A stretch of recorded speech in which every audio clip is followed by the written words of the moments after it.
Sigmund Freud separated the mind into three parts, with each having its own function.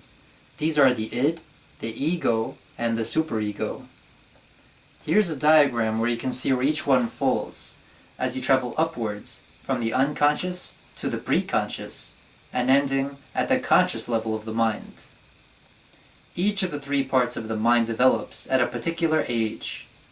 First to develop is the id. When a baby is born, its mind is bombarded with instinctual drives, which are collectively called the id. All the id wants is to have its desires fulfilled. It exists only for pleasure, and it wants immediate gratification. It does not consider what is realistic, nor does it have the ability to be logical or consider what is moral. These limitations arise because the id has no real awareness. It is just a collection of urges. It influences the mind by exerting pressure upon it, and gives a feeling of release when its urges are fulfilled. According to Freud, these drives express themselves as sexuality and aggression. As you can see, the id is located totally in the unconscious. A baby's main concern is the fulfillment of its biological drives till around the second or third year, when the second portion of the mind develops, which is the ego. The mind started out as being totally id, but by this stage, the upper portion of the id is modified by the baby's experiences with the outside world, forming the ego. The baby learns that its urges cannot always be fulfilled, and the newly formed ego must control how much of the id's urges are allowed to express. Unlike the id, which is simply a collection of instinctual drives, the ego can think about things. It can observe reality and decide what is rational and realistic. The ego is what allows the mind to act. It is like our will.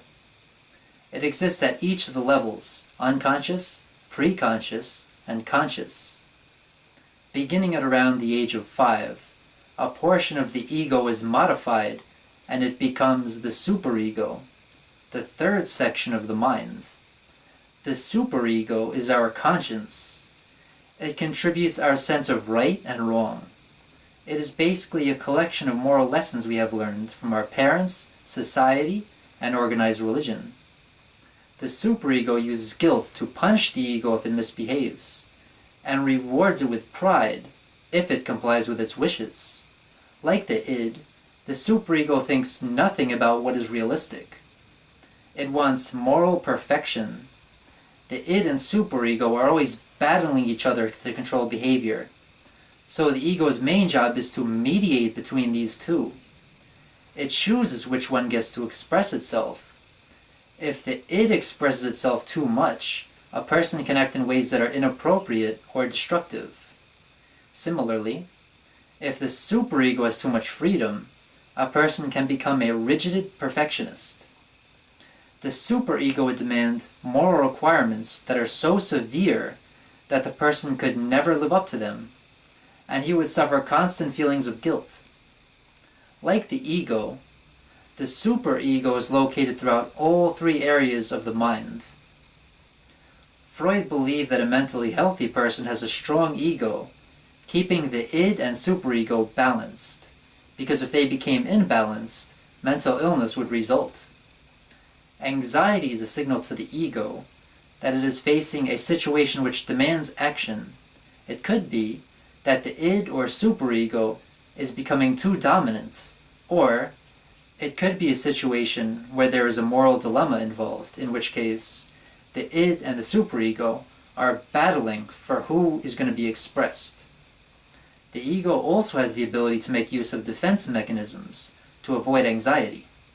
And there you have it, the id, the ego, and the superego.